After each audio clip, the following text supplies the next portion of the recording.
Aguero! The power of football nostalgia. Let's break down into it. There's so much to unpack, so many aspects of it that I could break down into. I feel like I should do like a separate analysis into every single aspect, onto kits, commentary, music. Christ, even the advertisements before games for some reason stays in my head. I remembered back in the 2010 World Cup that there was this ad of like an English fan with his kid, and that they went into an elevator and they were singing 2 World Wars and 1 World Cup. Then they went into an elevator with a bunch of German fans, and it was just beautiful. The fact that I know that from 12 years on shows how mental nostalgia is. 2 World Wars. Hello lads and the 3 girls that watches my videos, how you doing? I am your boy Vizeh, V-I-Z-E-H. Oh hi there, greetings. So you may have a lot of questions right now. Why the hell am I completely different? And why is this microphone now levitating? As a content creator, I make a lot of videos. Actually, I've been doing this for 13 years. Now, this video you're seeing now is a video I made almost 3 years ago. However, 3 years ago, because most of you guys are new here, my channel was like, look at this. Guess how many views this video I'm going to show you got? 6,000 views. Now, as a content creator at heart, I spent a lot of time in this video. I love this video. It kills me inside to think about how poor this video did. So, you're going to watch this. You're going to watch this video, and you're going to enjoy this video, if you like it or not. This video has been like sitting deep within me, annoying me about how poor it did for the last 2 years. You're going to love it. And also, I do have a green screen. You can see it behind me here. It's not magic. I actually do enjoy doing the green screen. I'm just a bit lazy, which makes no sense as I upload almost every single day. And you guys are still here. By the way, look at the channel, by the way. Thank you. God knows. Hit the like button, 5,000 likes. That'd be great. I think the original video got like 300, 400. That still hurts me. And I'm going to add a few more pieces to this video as well. But, of course, Mozilla Designs.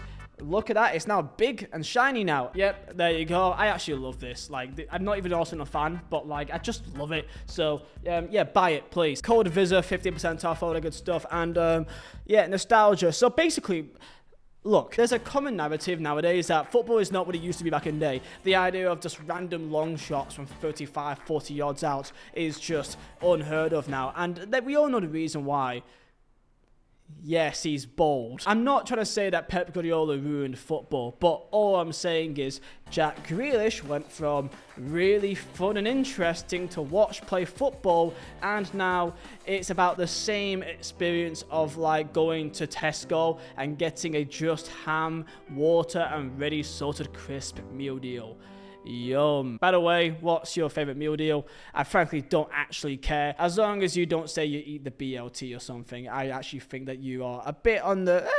I think you belong in a cage. There was a common idea of the what I like to call the 2 p.m.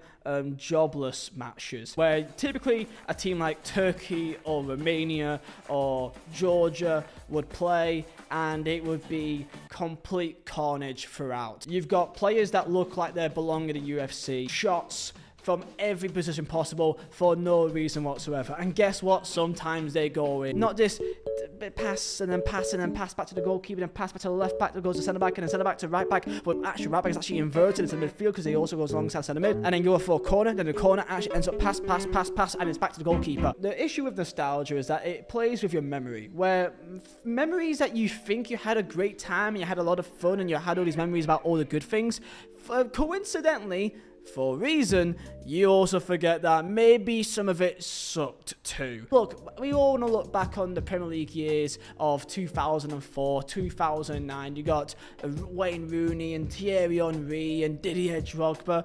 But there was also some players at like clubs like Bolton Wanderers. That's a joke. It's a Fogden joke. I'm sorry. I know JJ Okocha does exist. Okay, Fogdad, don't haunt me. Like, nostalgia's great and all, but do you think the standard Wigan Athletic versus Reading game was much different or worse or better? Like, I'm not being funny here, but like, look back on a game between Wigan Athletic and Reading, and do you think that game was much more interesting than what we get now if it was a match between what people would say is the lower teams that shouldn't even be in the league? Like, I don't know, Bournemouth versus Brentford.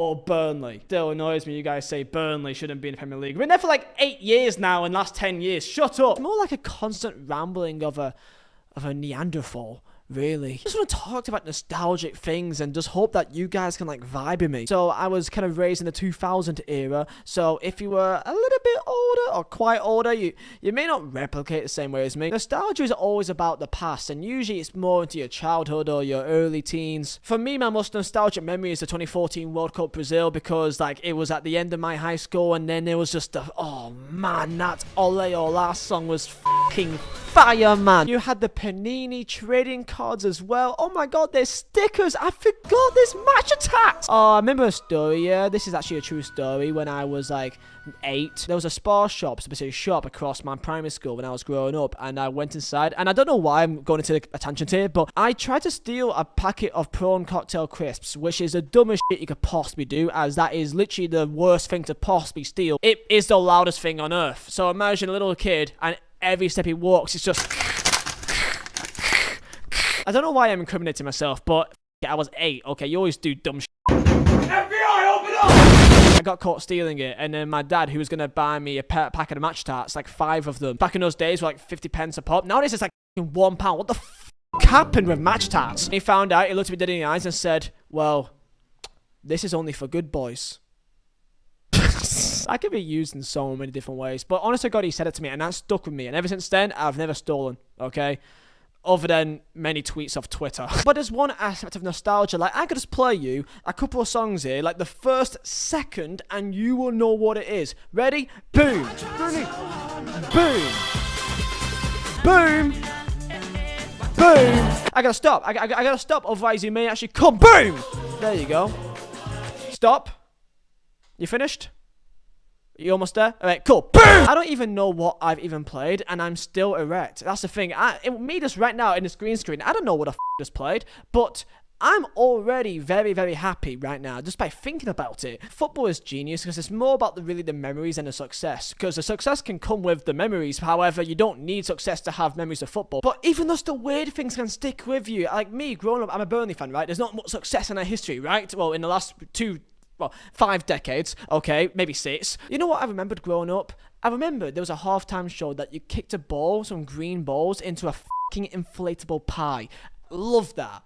I fucking love that. That sticks with me. And you may have some weird things that you remember. You may have a guy that's just outside the ground and just makes a weird noise. For Burnley, there's a guy called Rocket that goes, God and Gamba! You know how almost like sad it is that my favourite memory growing up of watching Burnley is a inflatable pie. I want you right now, tell me down below in comments, just like, what is like your thing that sticks with you? And I know some people, you may be overseas and you support a team that's, you know, in England, and some people, they don't have that luxury. Even as you watching a game with your dad or your granddad or your mother or your dog, just having that memory of watching and celebrating that goal, and the feeling that you had, the taste that you had, what did you have for breakfast that morning, and then the thing that you had for breakfast because you won that game becomes like a superstition, like I must get a leftover half-eaten fillet of fish back again next week and half a by the way, I worked at McDonald's for 2 years. If you ever have a fillet of fish, then I hate you. It just really, like, hurt my hands. You gotta steam the bun, and the steamer was, like, utter shit. So it just burned me. Think about it. The next time that you order a fillet of fish, right? Think about the fact that you actually are causing pain to another human. I don't know why we're now gone into a fillet of fish, but I enjoy these videos because it is just me, just saying stuff, I think. That you look at this photo, I'm so sorry if you're a Manchester United fan. I remembered where I was when this happened, and I'm not even a fan of the club. I was in a Modern Warfare 2 lobby, and my friend said Jekyll scored on the party chat with his goddamn headset from Asda George. I ran downstairs, and I remember watching the goal by myself in my living room, and I swear to God, on my heart, I knee slided on my carpet and burned my legs. You see this mark right here, my kneecap? That's because of Sergio Aguero, bro. Even though as a guy that wasn't even a City fan, probably because United ruined, I think, all of our childhoods. I think we can all gather around here and say, F Manchester United. I don't even mind Man United. I'm like, my brother's a Man U fan. I was actually raised almost trying to be a Man U fan. It failed. It really did fail. I don't know why it failed. Why did I pick Burnley when I literally could have been a Man U fan? No, it's better because technically it's funnier being a Burnley fan now. I tell myself that before I cry at night. I'm just giving you just photos here. This is a photo. Just, what do you think? For the older people, I do apologise. Here's this one. Sorry, you're not that old. I mean this one. Sorry. I mean this one. See, that's a nice photo. That's a nice fuss. There's the music and then the superstitions. Like, I know a guy that supports Burnley that before every single game that he orders the same thing from the same pub at the same time. He has a time frame that he's got to be in the pub, otherwise he feels like it's a bad omen. Football's weird, bro. And then there's kits. Like, there's so many nostalgic kits back in the day. And I mean, I should do like an individual video about every single one of these. But there's like, you know, there's the Ronaldo in the Inter Milan kit. There's Ronaldinho in the Barcelona kit. Kaká at AC Milan. Maradona in Napoli. Ronaldo 07, 08. Thierry Henry 03, 04. Alan Shearer. Just any Newcastle shirt. Makes it even worse when it's a shirt that is just really, really bad, but it has a connection to like a moment in the club's history that it just becomes iconic. Like Chelsea had one for the Champions League. It was just a awful kit, but they won that game in Barcelona with it, and it just became an instant. And then there's also like a player that is like a but then just becomes iconic because of a moment, like the likes of a Federico Mercado against Aston Villa. The commentary of that, so the commentary also works as the Aguero, there's Mercado, and then there's Gerrard. I mean, even us growing up, because of these iconic moments and these iconic commentaries, that when growing up, if a ball drops on the volley, bro, I'm screaming Rooney, bro, because of that goal v Newcastle. Rooney! For me, it was Rooney. For you, it could be Gerrard. That's maybe older, or from Leeds, it could be like, yeah, Boa! Oh, man, and then there was like the games you played growing up, and I mean, this could be another debate as well for another day. You remember this thing? You remember this thing, right? But what even was the name that you called it? I called it a wind blower. And this is a wind blower for me. Some people call it like blowy or something, which sounds funny. This wind blower, and then when you have this wind blower connected also, if you're playing primary school, you had these shoes. Christ, you turn into Roberto Carlos, bro. You turn into Roberto Carlos where it did that. There's some man, yeah, watching his video back at primary school, back in the playground stat book of their multiple years with 7 goals and only 12 assists. I know who you are, bro. Baby lining little every single time you just stand up top near the goal line. I see you, because there's no offside rule, is there? I've been waffling for a while now, but I could just think about just like nostalgia in football, and there's a power with it because it just sends you back, because there's a taste to it, there's a smell to it. It's so powerful. I remember so well, there was like a Burnley FC like summer camp thing when I was like 7, 8, and I was wearing the Burnley gear with the shorts and the socks, and I felt so sick, and I remembered what I had for my lunch. I had a lunch there that was just, it was just ham.